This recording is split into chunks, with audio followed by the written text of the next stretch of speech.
time. Pre-record on my count. 7, 6, 5, 4. Here we go, Roger. And on Insights, two eyes in the middle. INSiiGHTS, where we always talk the talk. Hey, we're here. Insights. We're here. The Mick and Rick show. Yeah.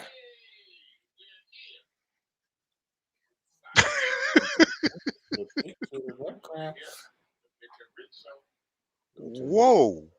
What? You like I say, I say what? Mama, I've made it. I'm on the big screen.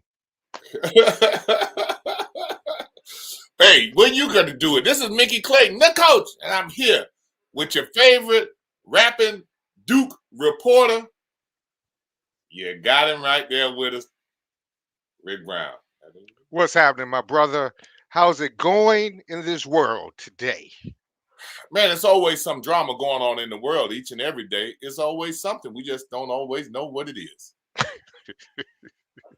Man, you know, we had that show last week. We had some technical difficulties. And first and foremost, I see Rick Brown with the only gray Insights hat in America, the one and only customized for the legendary reporter, Rick Brown. What a Christmas gift. What a Christmas gift. I am still bouncing off of this. I tell you, I went out the other day, had it on, and someone was like, "Is that Insights? Hey, where can I get Nah. Even one of our brothers tried to remove this hat from me. I said, it doesn't say Kappa. He said, but it looks smooth. That's it. That's why I have it on. Oh, tell him about it, Rick. That's what I love to hear. That's what I love to hear. Well, boy, we had some technical difficulties, and we're gonna play some of the Greg Grady piece that was that we were buffering with, and so hopefully today we won't have those issues. But we had that Pick'em crew, and those of you who go back and watch that, boy, those guys were entertaining. But what happened about them Cowboys? Boy, Stephen A. Smith, he laughed for 3 days on that one, didn't he? Coach, can I have a moment of silence? Just I hate to break up this joy, but I'm actually pretty sad because I have no one to cheer for now.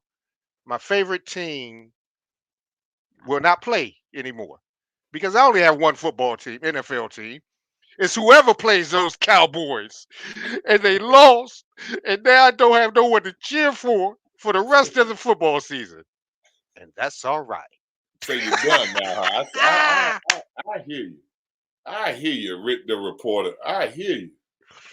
Well, and then those Steeler fans, they thought somehow that your favorite quarterback had touched the fountain of youth and was getting ready to rejuvenize his career. And that didn't happen. And then you got Seagull Joe with the Bengals. He's rolling. And then you have people like Odell Beckham throwing passes. You heard him say he should have threw passes when he was with the Browns. You know, they didn't have a quarterback. They should let him throw. But one of the saddest notes of the weekend was Malik McDowell from the Cleveland Browns, who had turned into a really good success story in terms of rejuvenating himself and reinventing himself, had been in prison and had gotten out, got a chance. And I think the structure of him being with the Browns every week helped him keep his life in order. And where does everybody go when they have some money for the first time in their life? They go to South Florida. And he goes down there in South Florida, and they're saying that somebody may have spiked his drink or something. He was running around by a daycare naked, attacking a deputy. Just so he obviously has some issues, and his chance at being able to lead a pretty good life just kind of went out the window. He will probably go back to prison. And I'm sure the Browns very soon will cut him, but he could have been a success story, you know. When do you, for situations like that, Coach, I mean, yeah, he had some issues in the past, but it seemed like he was turning around, getting it together. And I think you're right. I think you hit a key point with the structure. A lot of the guys, you know, they need that structure, and you know, and not everybody can handle it. Now he's been in prison all that time. Now he gets out, mainstream, and he has some money, and has a lot of money, and he's never been in a position to have any. He's been in prison, and I'm not trying to make an excuse. I'm just trying to connect a few of the dots that are randomly, haphazardly scattered all over the universe with this one. And it's really a sad situation. Fortunately, the only person he really hurt was himself. And that it happened really quick where nothing else could happen. But for him to attack the deputies and all, and that's just what had happened to him before. He had gotten to it with some deputies that had to tase him and all. He's a good sized fellow. He was about 6'6", 6'7", about 320. I mean, he's larger than the average person. So, you know, just the fact that he was in that environment, I mean, our prayers out to him and the family and the kids that were inside that are safe and that nothing happened to any of them, and for the police that responded in a quick and timely manner to be able to get that situation under control. But moving along, we got one of your favorite people, Dr. Chiquita Miller, one of our former Rattlerettes, head coach and Rick. Go Chiefs. That's my girl there, boy. That former basketball player that we got that came here ended up being Dr. Miller from Cairo, Georgia. I'm really proud of her. Cairo. Over there with Teresa Edwards. You know, she's been able to do some real positive things with her life, Chiquita. She's over there in Kansas, and we appreciate that support. One of our former players who really kind of stays with us and supports us. We appreciate that. Also, we had Bobby Lang's funeral this past weekend, and it was an invitation-only event. It was on the web, but we got a chance to see some former Rattlerettes and former Rattlers that were in town that, you know, came by Studio 13, and we socialized, and we got some things coming with some of the people real soon. You'll hear a lot about it, but we're going to do some things. And Cliff Chapman from the Pick'em crew, he hollers out and says hello. But moving along, we have a very, very special guest today, Miss Vanessa Woodard Byers. She's from the Funiac Springs. I don't care what she really tried to tell you. She's from the Funiac Springs. She's the daughter of Dr. Arthur and Mary Woodard, the Hall of Fame. Dr. Arthur Woodard played for Jake Gaither, is in a number of Hall of Fame. She's she's an Alpha, Kappa Alpha. She's a member of LINCS, the National Alumni Association. She has her own blog in Miami that's really very, very, very popular. We keep trying to get her to do more and more with it. But she also had a very, very successful Kwanza event that she puts on. And we'd like to welcome the insights, my sister, Vanessa. Good evening. Good evening. I am so honored to be on here with the coach and the reporter's reporter. I am, we've been talking about this for a minute, Mickey Clayton. And you pull your big brother role on me, and so here I am. I thought my technology challenges were going to keep me away, but no, you wouldn't let that happen. So I'm here. I'm glad to be here, and I do want to show off my I don't know how this works. My insights. Where's my cap? Right here. So. It's pinkish. I am going to put some pearls where the two eyes are, just so you know. You know, I have to do that. I'm going to put some pearls on those two eyes. But anyway, I thank you all. And I thank you, Mickey, for actually joining us for our Kwanzaa celebration this year.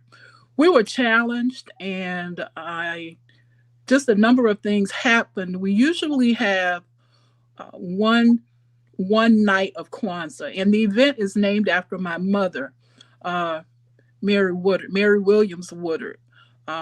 Again, also a FAMUan.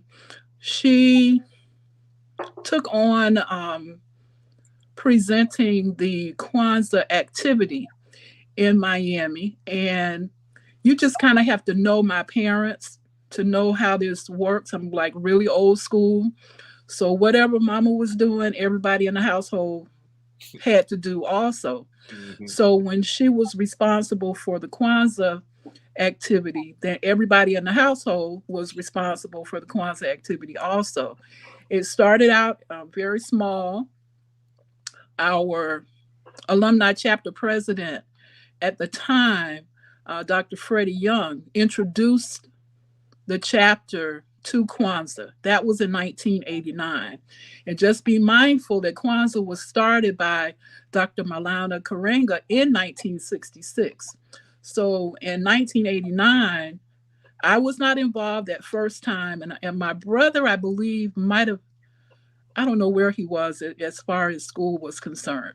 But anyway, they didn't really have all of the Kwanzaa symbols that you're familiar with, the kinara, the candle holders, the candle, the fruit, all of the different symbols of Kwanzaa. They didn't have that. So since most of them in the organization at the time were educators, my mother had my brother to draw the kinara and all the symbols on his poster board like an old school, elementary school project. And it worked. I mean, they conveyed what they needed to convey at the time. And so the activity moved from Dr. Young's, her living room, to the clubhouse in the complex where she lived, to Donnie and Juanita Kelly's home. They had a really big, spacious game room in their home. And then it moved to the Caleb Center in the meeting room. The Caleb Center is one of the big government buildings here in Miami. And so we were at the Caleb Center in the meeting room. And then one year, I forget the year now, I should remember it, but we had your frat brother, Tavis Smiley, was in Miami, and we were able to make some connections. Y'all know how y'all Kappas do. And so we were able to get him to come to our activity, and we didn't have to pay him. I was like, thank God. At the time, Bernard Kinsey was the president of the FAMU National Alumni Association.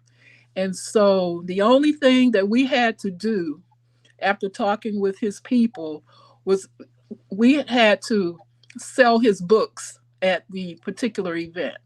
And I want you to know this is no exaggeration. While there were normally like a couple of hundred people, because we had free food, everything was free, a little entertainment, there were at least, no exaggeration, 500 people at the door before it was time to even open, trying to get into that event. It was a wonderful event. So we got, some really good publicity out of it. Sold out all of Tavis Smiley's books. And, the Kappas, of course, were really prominent on the event at the time.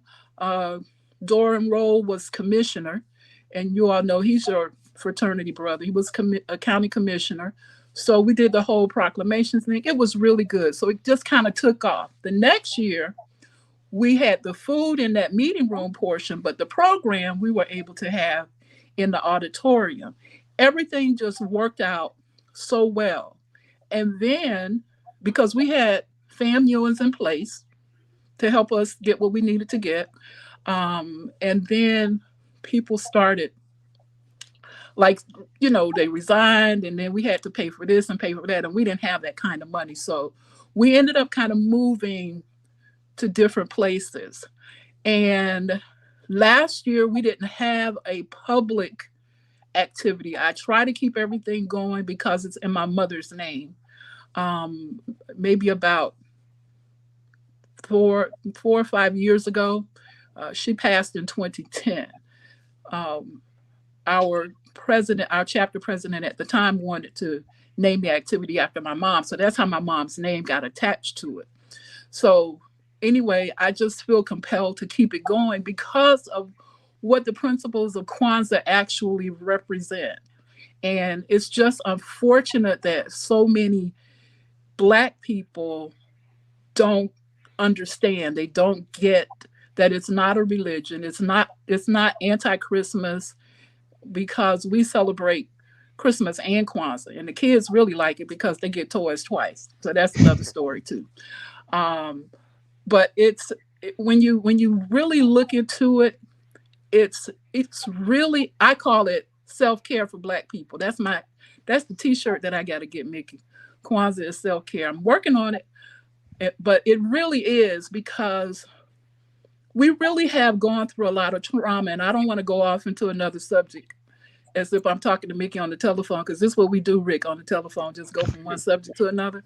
So I'm just going to try to stay focused. But it really is, it's the blueprint for what we need, in our lives. And my mom was really serious about it. And we just basically practice Kwanzaa all year long. We might not necessarily light the candles every day, but each of the principles we try to infuse in our daily lives. And, a lot of people don't always get it, and they don't always like it, because when you are a Black person and you are in a certain place mentally, everybody can't handle it. White people can't always handle it, and even other Black people can't handle it. But, that's what's going to move us from where we are now to where we used to be before our people were enslaved. And that's the other thing. We try not to focus on the whole slavery piece as that's our history. No, that's an ugly part of the history, but that's not who we are. And so Kwanzaa encompasses all of that. As you know, the number 7 is very prominent in Kwanzaa. There are 7 days, 7 principles, 7 symbols. And when we decided to do Kwanzaa this year, it was like, okay, y'all, I'm of age. I'm just going to admit it. There's gray hair under here. I'm of age. I'm not about to be out there with Omicron and Delta and all of those other variants trying to talk about Kwanzaa and share its positive message and get COVID, because I know too many people that have passed away. So I'm not doing that. So it was like, let's do Kwanzaa online. Everybody can chill wherever they are. And we can do it this time, which has always been really a dream of mine, is to celebrate Kwanzaa publicly the way we celebrate at home, which is to observe the principles each night. So again, 7 days, 7 principles, 7 symbols. So this year, with a couple of my sorors really co-piloting it with me, and then our committee, we were able to actually do Kwanzaa each night virtually. And let me tell you, we averaged over 100 people each night, and we had someone to talk about the principles. On the 6th day of Kwanzaa, which is Kuumba, that's creativity. And usually that's the night of the feast. And that's the night where we would have our entertainment. And so we were able to this year actually connect with one of our partners, Chief Nathaniel Stiles, who was over in Cuba. And so he came to us through Cuba. And I was already, Mickey, your sister was like really nervous.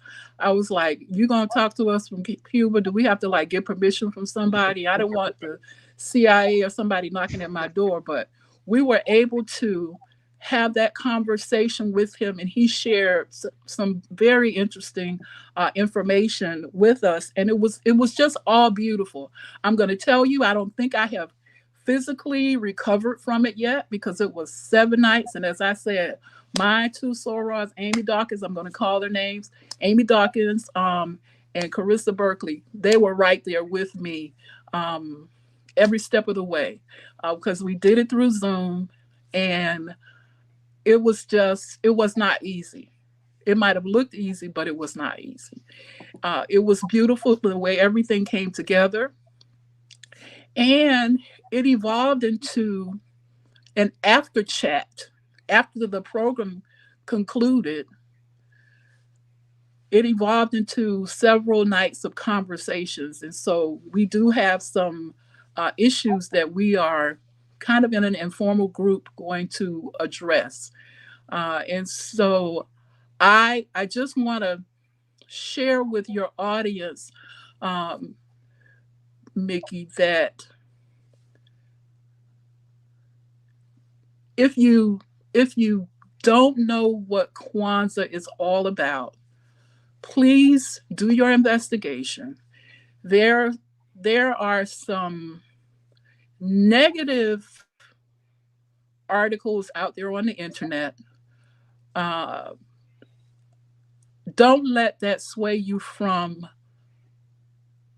the positive messages of Kwanzaa. As I said to you before, there are 7 principles. I'm going to go through them quickly. There's unity. There is unity, which is umoja. There's kujichagulia, which is self-determination. That's my favorite. The third day is collective work and responsibility, or ujima. The fourth day is ujama, which is cooperative economics, which deals with money. The fifth day is nia, which means purpose. The sixth day is kuumba, which means creativity. That is the last day of the year, December 31st. January 1st, the last day of Kwanzaa, the week of Kwanzaa, is Imani, which means faith. And so each of those principles are really like a blueprint of the way that we should live our lives. We should be supporting ourselves. And then what other people do really won't have that kind of effect. I look at what you do, Mickey, with your foundation, with what you do with the kids there in the Tallahassee area, with the Woodard Scholar, which I'm still so honored that you would name something, after my dad, that's so special. But you building these kids up. Our kids need that. They need that because they get so much negative thrown at them, and they don't have the support that I know that I received when I was coming up. And so all that you do, I know you all focus on sports, but we know my dad was the coach, so I get it. I played with the boys, and then I had my Barbie dolls and stuff too, which I still have my Barbie dolls. But anyway, all of that is important in the sports and the character building. All of that is important. All of that is what our children need. So everything that we do that's positive is connected. And so please just take a look at Kwanzaa. If you're not practicing it already, just take a look at it, make it a lifestyle. There's so many people that do practice Kwanzaa, but they're not enough that do. It's about not the commercialization of it, of the Christmas holidays. It's not that. And we don't really, well, that's another whole story about the whole economics and how we need to spend our money. But we need to support ourselves first. We need to support ourselves first. Support what you guys are doing each week. I mean, it's just such, such good information, but it's just kind of hard to break through to our people when they are so mesmerized by the foolishness. So, I mean, that's all I really do have to say about Kwanzaa. I appreciate you allowing me to take a few minutes to talk about what we did. And, Mickey, I'm going to probably call on you because I just see that this whole online piece, while it's a lot of work with the planning, I just see it as a way to go to, to connect our people. And if we could just take a little bit at a time, that's what we can do to just to change the trajectory. So that's Well, pretty much it for me. I don't know if you have any questions. I just kind of kept talking like I do when we're on the phone, Mickey. but that's what I wanted you to do, and I appreciate the words, your kindness of your words about insights, and we venture out a little bit as we still as Mick and Rick, but we do insights because what we've done is started to branch a little bit more from sports and not be completely limited to. We like to use sports as a way to connect and identify with some of the students in various different ways. You said something about your dad. I mean, who else would it be named after? That's Doc. I mean, he's a special guy. He believed in sports and athletics, but he didn't play by the academics. That's how he ended up being Dr. Arthur Woodard. I mean, he got his PhD or EDD. He believed in education, both in his home and every time he had a chance to talk, he was always preaching that. So we came from that same upbringing, and I appreciate you taking the time because you actually answered a lot of the questions that I had written down. But one of the things I wanted you to talk about was in terms of doing something all year round and doing something, what would you do to try to get it out there a little bit more? And what can we do with insights to help you get it out there? Because we know that we talk all the time, and the fact that this is a platform that we have that can be used, and regardless of people who have a tendency to be negative, I really think that you only know you're doing something that's positive when haters come out and have something to say.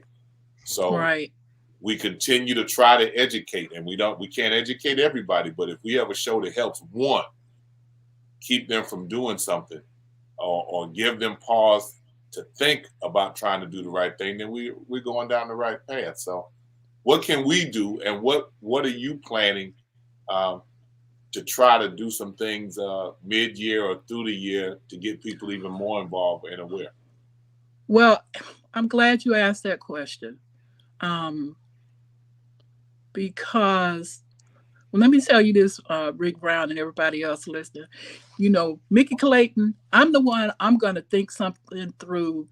It's going to be, 2 weeks or whatever. I got to figure out, everything, whatever. By the time I figure out something, Mickey Clayton has already done 5 or 10 different things. That's my brother. I love my brother, but that's why we're different. And so I'm saying this to you, Rick Brown.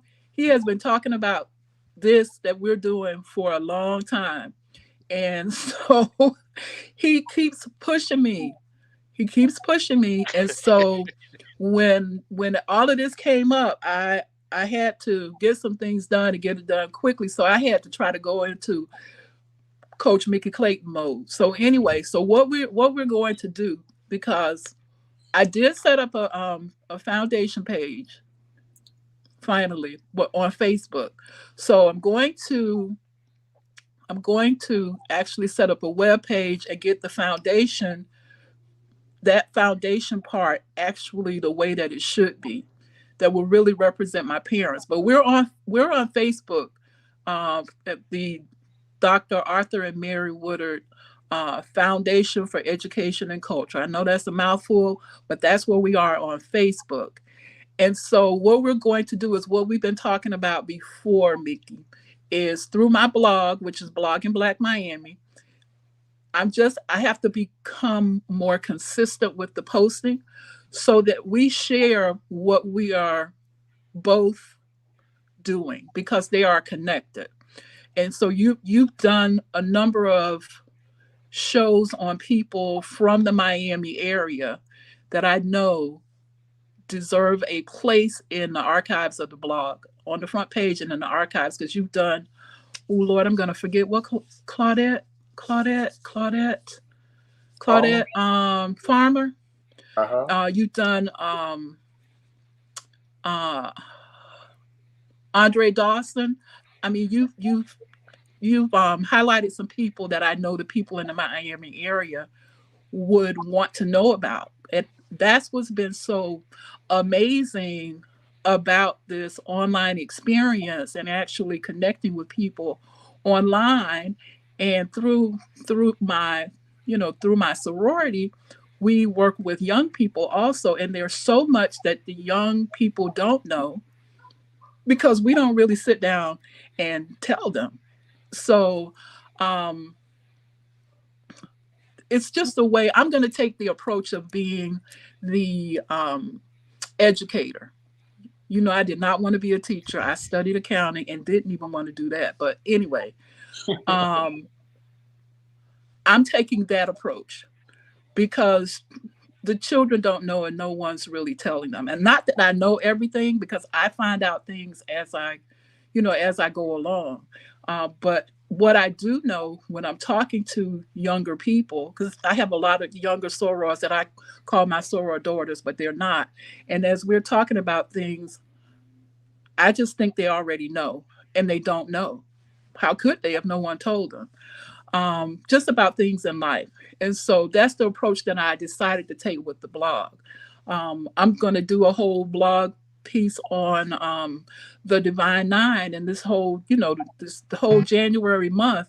If you're not in a sorority or a fraternity, you don't even really get, what are these people doing? Why are they posting all of this stuff on Facebook? What is this all about?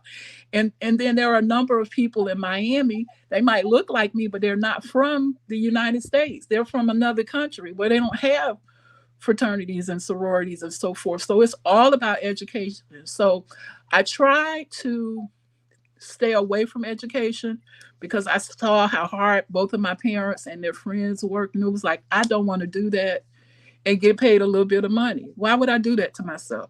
But I seem to be drawn to it anyway. And that's what people tell me that I'm doing. So I just decided to, stop fighting it and just go with it.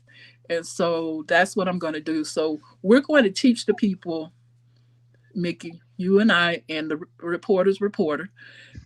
That's what we're going to do this year.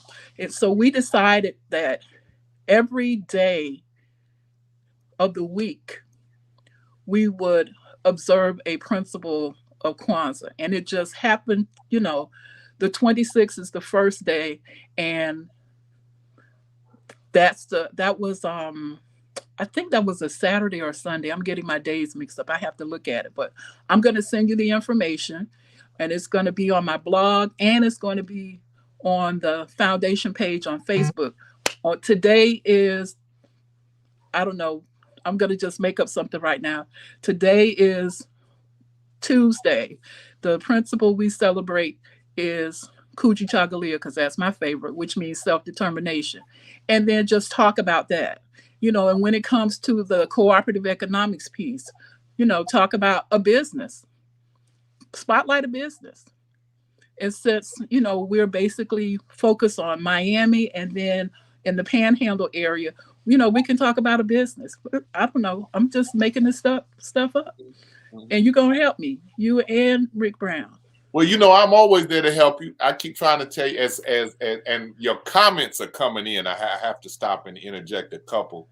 Chiquita Miller's one of the regulars, comes on and always comments. I was just talking about Dr. Chiquita Miller, who played basketball for me at Florida A&M. Dr. Leroy Lloyd helped her transfer from UCF to come to FAMU from Cairo, Georgia. Her comment said, "Preach, Soror Vanessa Woodard Byers." I did not know that Dr. Miller was an AKA. I did not know she was your soror. But I can't, let me see. You are muted for some reason. Both of you are. I think you both muted yourself. And Clifton Chapman, one of our Pick'em crew, he told me to. He said, "Push her, coach, push her." He said that he liked those ideas, Miss Byers. Your plans for the upcoming year. So, whatever we can do. You know me. All right. I don't know what's going on. You talk. We hear you now. You unmuted yourself. We hear you. Leave it alone. You good. You good. And you know me. I go on and move. That we're gonna do something, and that's what we're gonna do. And that's kind of how I live my life. Mickey Clayton. Yes, sir. Yes, ma'am. You don't hear me? Rick, I knew she was in trouble when she kept pushing all them buttons. When I kept seeing her hand across the screen, I said, "Uh-oh, we're in trouble." She has some remarkable ideas. I like the focus on one of the principles each day. 7 days of the week, 7 principles, and you can spotlight something each time. That is remarkable, and she has a platform to do it. She does. A real popular blog in Miami, and I say we talk all the time. I keep trying to get her more involved with her. She writes very well, and she's a political advocate. I mean, she activist. She understands the inner workings of people running for office and things like that. So she really kind of stays on top with a lot of that. Vanessa, you still with us there? Can you hear me?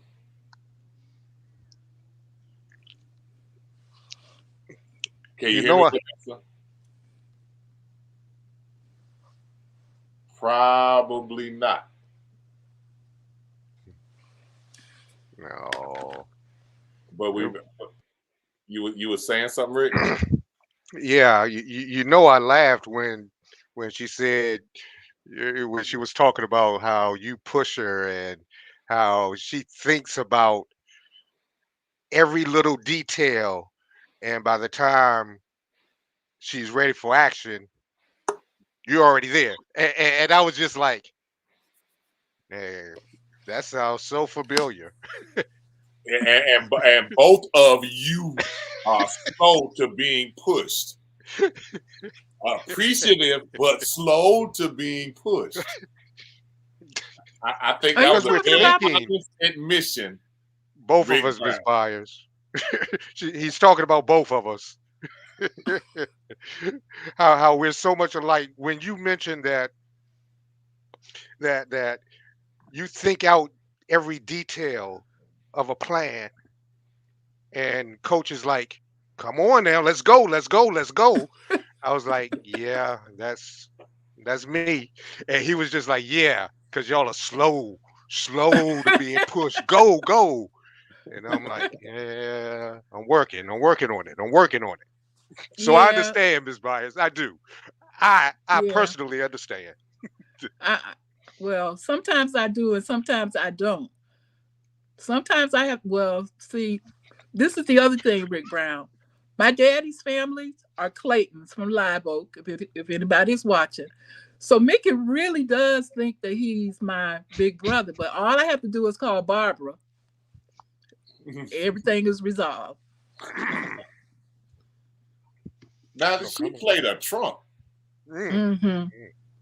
Wow! That's how we grew up. Mm-hmm. Then people playing cards. They say, y'all don't play bid wish, y'all don't play cards. That's all we grew up playing and learned on the set. You ain't go to class playing bid wish. Well, see, I never did that at FAMU. Mm-hmm. Oh, I wasn't good at that. I wasn't. It was like, you just go and get the food or something. That's what you do. Oh, right, Vanessa, right. Rick, no, it's the truth. Rick, don't buy everything she say about it. Don't buy everything. She is from Miami. You know, they see stuff a little different from in the bottom. You know that. Well, They say they true to the game, not new to it. You know, yeah, you know what? And that's why when you were talking about that guy that played for the Browns, of course, I didn't know anything about him because I only follow FAMU sports. That's it for me. Since the Chicago Bears from way back from Walter Payton days, I just don't. And then the NFL and, Colin Kaepernick, I'm like, I'm done. I don't. But I felt really bad for that guy. And I'm just glad that he's still alive because he could be dead, especially around here. And he was a big guy. I feel really bad for him. I still don't like the Cleveland Browns, Mickey Clayton, but anyway. it's all right. I still love you very much. So I'm still getting that Heat jersey for Jeremiah and Jonas. You can get them. That don't mean they're gonna wear them, but you can get them. and my sister and Clifton got a thing going. Clifton said, "Oh, she pulled a Trump card on you, Coach."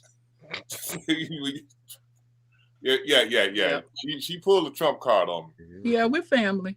I could do that. Yeah. We know. And what 2 words make you feel better during the course of a day when I call you? Great. That's my grandson. Baby. That's Jeremiah. You say, how you doing? Great. Great. That's another T-shirt too. Great. Great. Yeah. I appreciate you being with us. I know you got to go somewhere else. I do. And I don't want you to say the next time I pull you on, say, man, you need to let me get off. Last time you kept me on the whole show. I want to be able to say that I allowed you. I stayed with my word. We're going to do some things through the year. I'm excited about that. Now, you asked for my help. Now, once I get involved, I don't take that. I know that back seat to it. Now we go to rolling on it. No, I know. So we got. I'll be ready.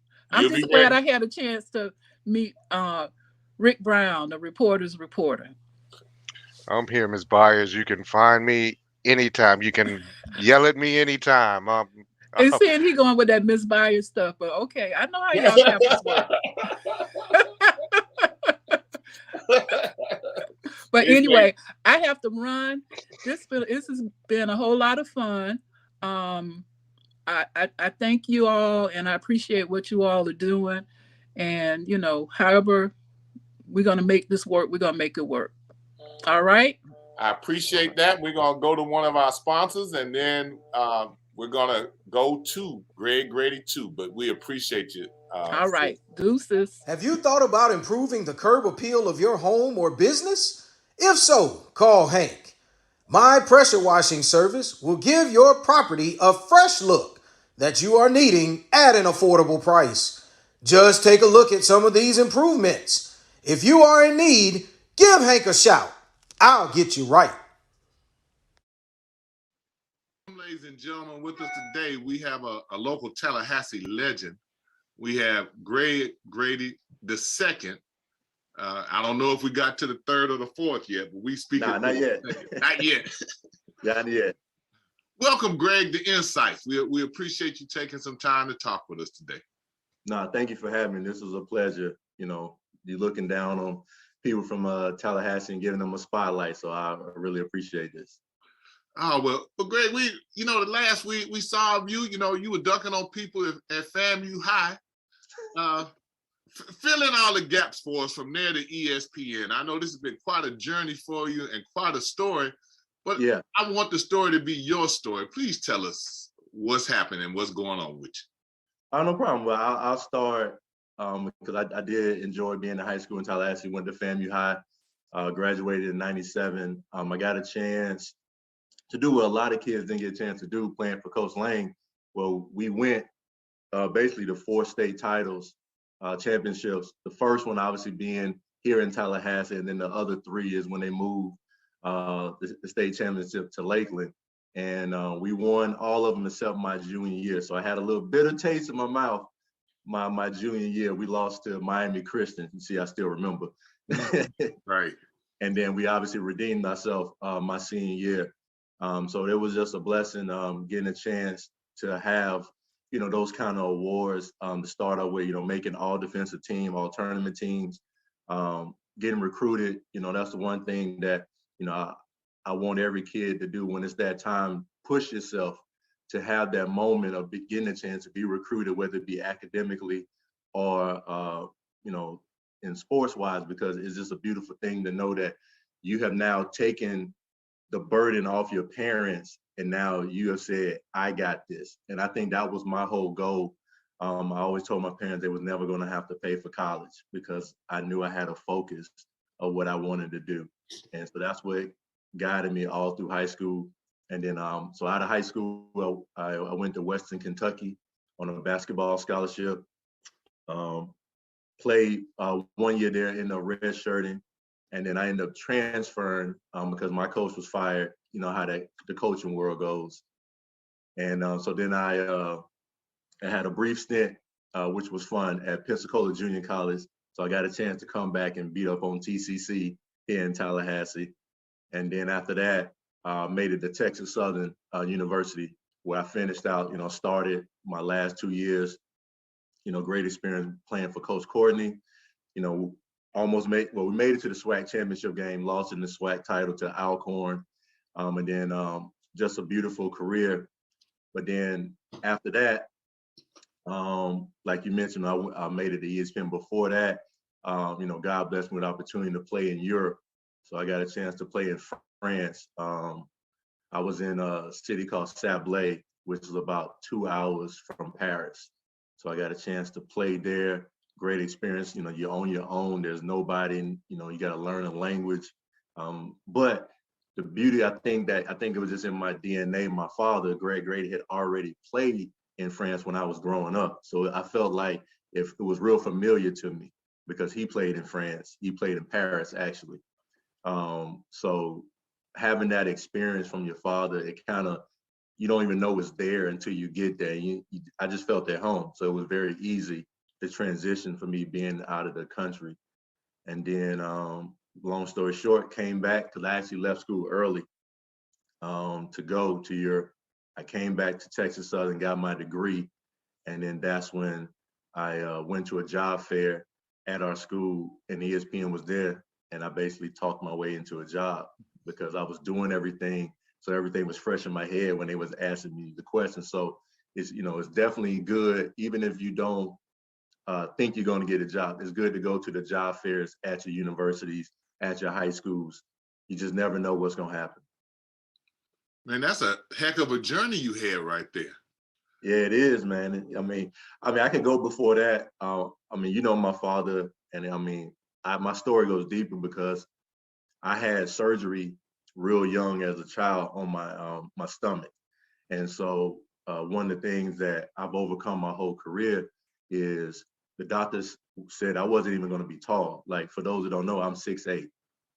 The doctor told my father and my mother I would probably be 5'9", 5'10", because they thought the surgery might have stunted my growth, and that don't expect me to even play sports. Just, hey, he's going to probably, just focus on his education. Because I've always been smart. I made honor roll.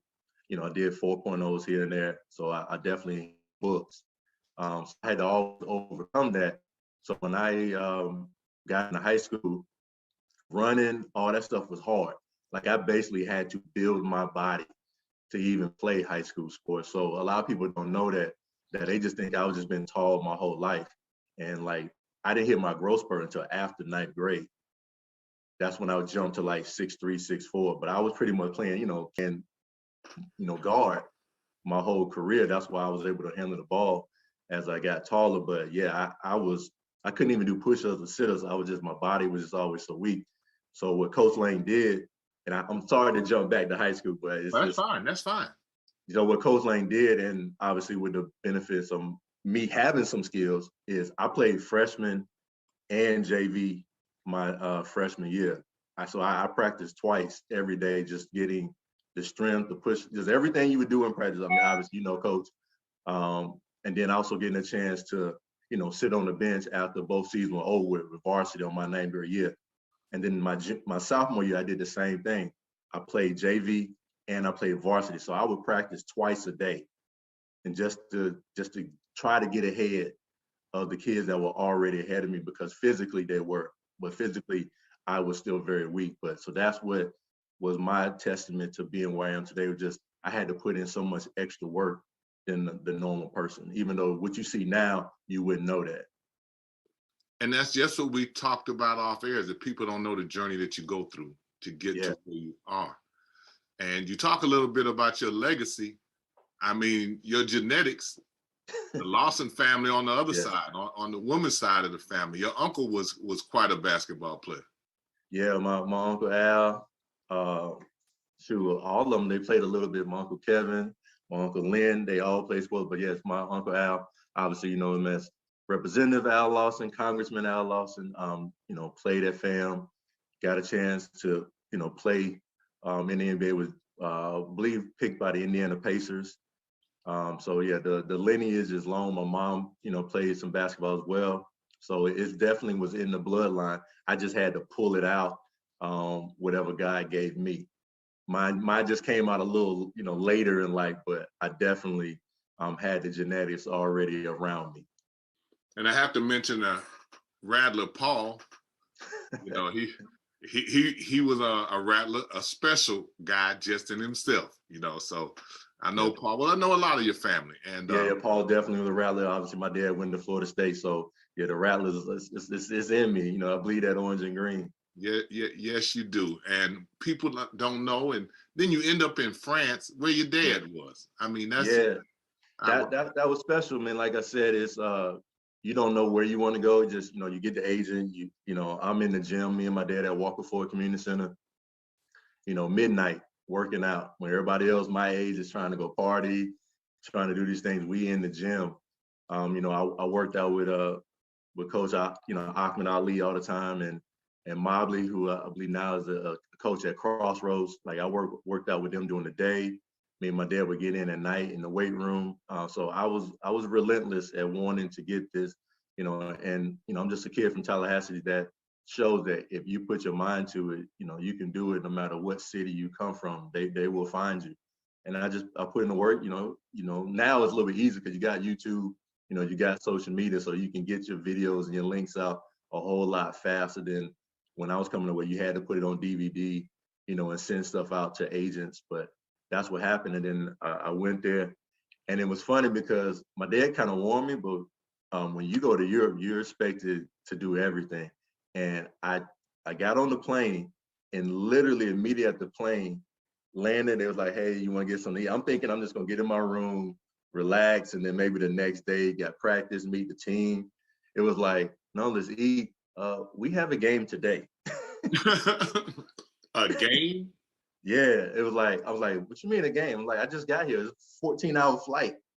And it was like, oh yeah, we have I think it was a friendly. It wasn't like, well, they still count, but it was more like a friendly game. I was like, I had no idea that I had to be ready to play. So I played, but I ended up cramping up around like the fourth quarter because I had just got off the plane. Right. Didn't have no real time. So I took like an 8, and then I took like a quick nap, and then it was game time. So they expect the world out of you, and I had to learn very fast. But it was a great experience. I ended up unfortunately hurting my knee, not as bad as it is now, but I tore my left meniscus. I had to look down to remember which knee it was. Tore my meniscus, and then I had a bunch of chipped bone fragments in my knee, something. So they had to clean all that up.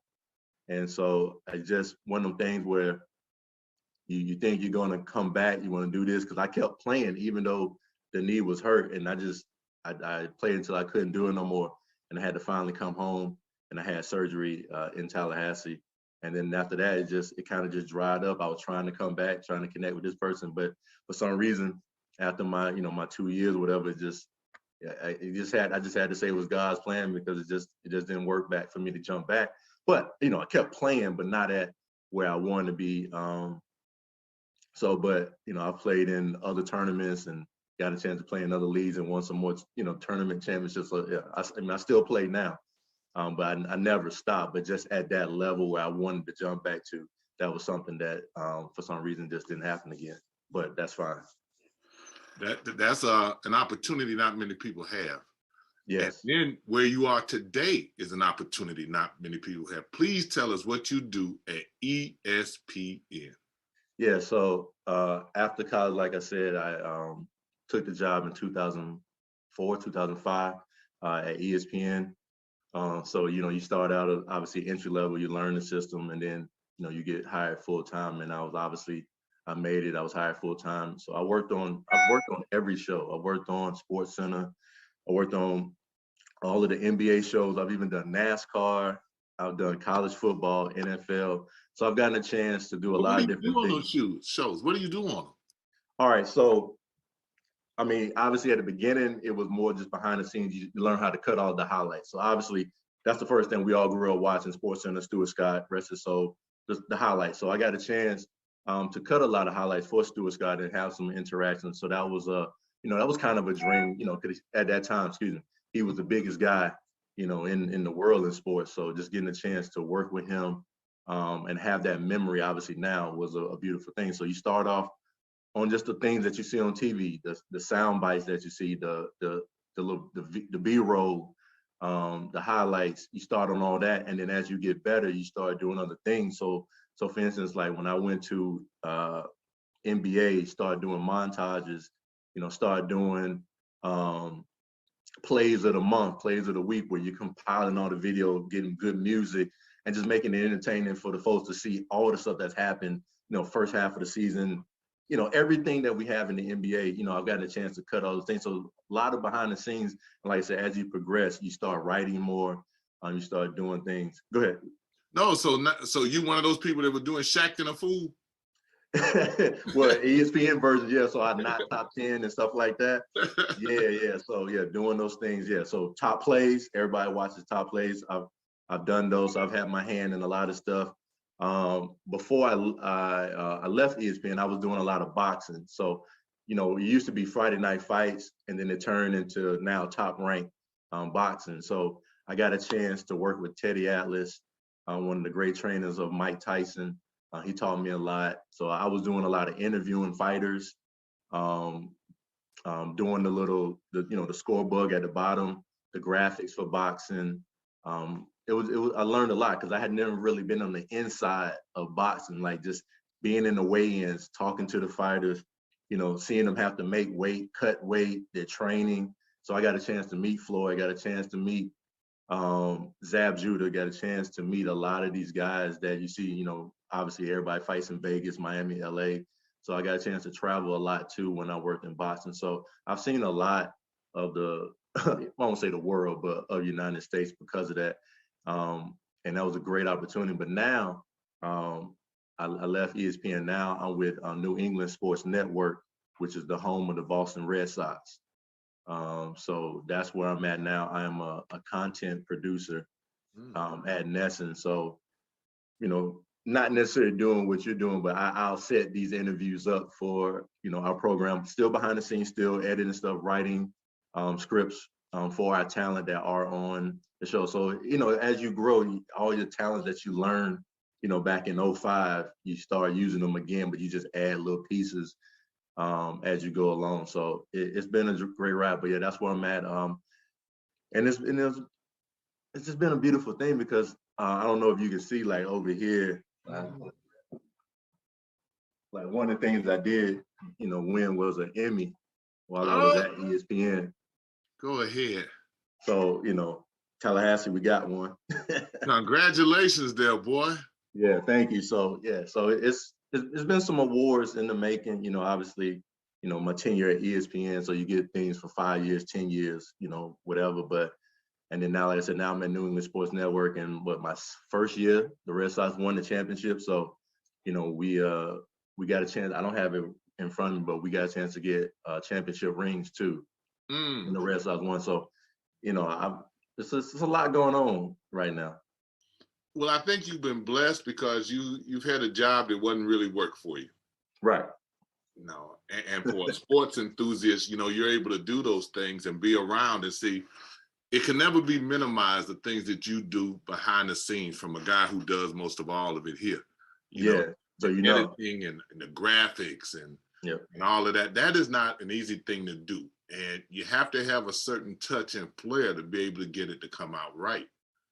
You know, and then you were putting the music to it, the montage to it, and all of that.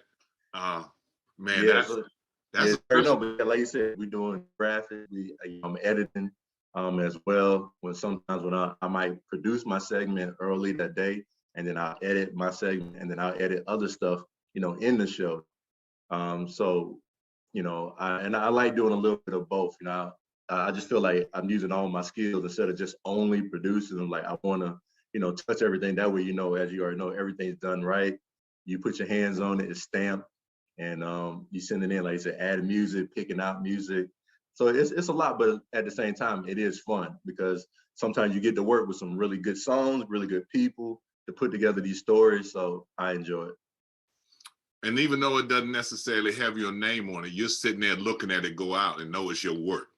Right. That's the one thing that you have to understand when you work behind the scenes television is that you just got to have that self-gratification that you know that you did it. Now you can tell people, hey, look out for this, because that's what I used to do. I used to say, hey, dad, mom, family members say, I cut that. Oh, you did that? Because, they don't put your name on it. So, right. So what we started doing, I learned is, and this is for anybody out there listening that also wants to, be creative and create content. It's like, even though you might not be able to put your name on it, find a way to add your stamp within the video. Like, for instance, like I started doing in my videos random like shots of fire and stuff like that. So everybody like, oh, Grady did that. We saw the fire. We saw, certain things. Like they knew if they was hearing, if I could get it cleared, obviously, whatever the hot song is, they like, oh, Grady did that. So like you just find ways to put your stamp on it. If you can, like when you're doing the graphics, you might be able to, put your initial in there somewhere, if allowed. So little things like that people will know. It's just like a producer on the song. You might not see their name on it, but you'll hear their little tagline. You'll hear, oh, I know that's Pharrell. I know that's Kanye. It's like they don't have to say it, but you know their sound. Mm-hmm. So it's the same thing when you're behind the scene. You just got to let people know your sound. Okay, that you had me excited listening to the things that you've done, boy. I'm so proud of you. Thank you so much. And you speak so well. I know your background, so I know you're an educated young man, and it comes across in your interview. Being on camera is what everybody talks about. Has that been something that you kind of wasn't interested in doing? You could do that. Oh no, I appreciate it. I thought about it like after playing days, because I said I wanted to have a resume before to get on TV or whatever. But I mean, through high school, as you know, being at FAMU High, because we were doing what we're doing, the cameras were in your face. My mom drilled me in the house to be prepared. So, we had to do some interviews before practice, sometimes after, and of course after big games. Especially playing Rickers, playing Leon, going down south, playing, ball, stuff like that, and Miami team. So the media was going to be there, especially the way that we was winning at that time. So I got used to it at an earlier age than most people. And then, like I said, just from my father and my mother, and also being around my uncle, because obviously media is always around my Uncle Al. Mm-hmm. And so you just learn to just be confident and understand, speak clearly, speak into the camera, or speak, look somebody in the eye. And then before you know it, you just start getting that confidence. My coach in high school, Coach Lane, he made us speak. We went to like Bond Elementary a few times. We had to speak, just going to middle school. So even when you wasn't ready, they was making you ready. So I thought about it. I did a little bit on with my man Freddie Coleman on his radio show, ESPN radio. So I was on the radio side with him a little bit, but I never got on TV. But I always felt I could do it, because a lot of times, like for instance, I remember on the NBA, and this is when Greg Anthony was still at ESPN before he left to go to NBA TV. He was like running late, and like they was like, Greg, can you fill in? And they was like basically like sit in the chair and do some stuff, and they was like, oh, you really can do this. I was like, I told y'all. And then, like they didn't believe. They thought I was gonna stumble and all this stuff. But obviously he showed up. I knew he was coming. but it was like just to prove them like, nah, I really can do this. That's just the way it happened for me. But yeah, of course, I definitely feel like, you know, that's something that I could do. Well, I appreciate you taking this time to share with us and to let everybody at home know what you're doing.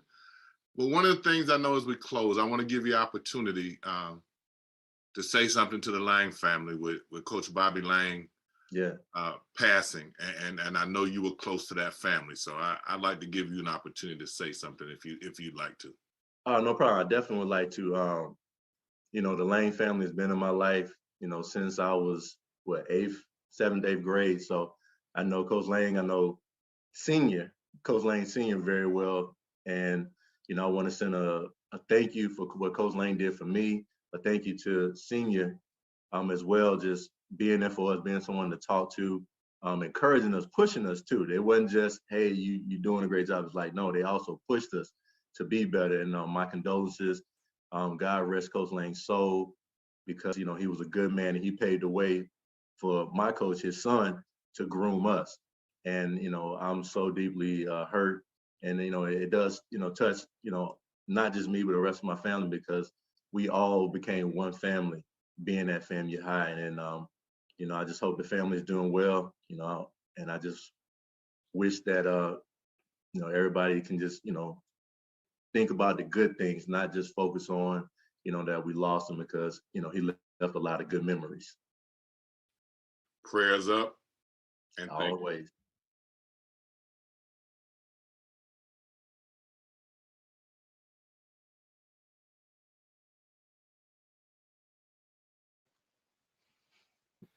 It's a good interview that we had buffering the last time we were trying to do it. Emmy Award winning Greg Grady II. That's a pretty trophy. Pretty trophy right there. It was lovely. And like you said, from Tallahassee. I mean, it's possible. You just got to do it. What did he say? Tallahassee, we got one? We got one, Tally. Tally ho, we got one. And then the interview with my sister. And then Clifton busting our chops. He said, "Oh, we starting out with the mugs, with the INSiiGHTS mugs, and Rick with the special edition hat." And I said, "Well, you know, you can purchase them, reach out." Yeah. Well, they you know, I told them they had the opportunity, so that's all we can say. You know, we appreciate you. We're gonna wrap it up. We over our time limit, but we're gonna wrap it up. And Sports Diva said, you know, she had to say something, but she said it was a great show. And she did a shout out. She said she always likes to see the women announcers when we interview them, because they usually are very, very intelligent and very sharp. She said she's always impressed with the quality of the young ladies that come on and we interview with them. So as always, you know, we appreciate everybody being here. We still got special guests coming to you. Stay in tune, follow us, subscribe to us, thumbs up. Let us know you like the show. Or if you don't like it, let us know. Let us know what your thoughts are. You know?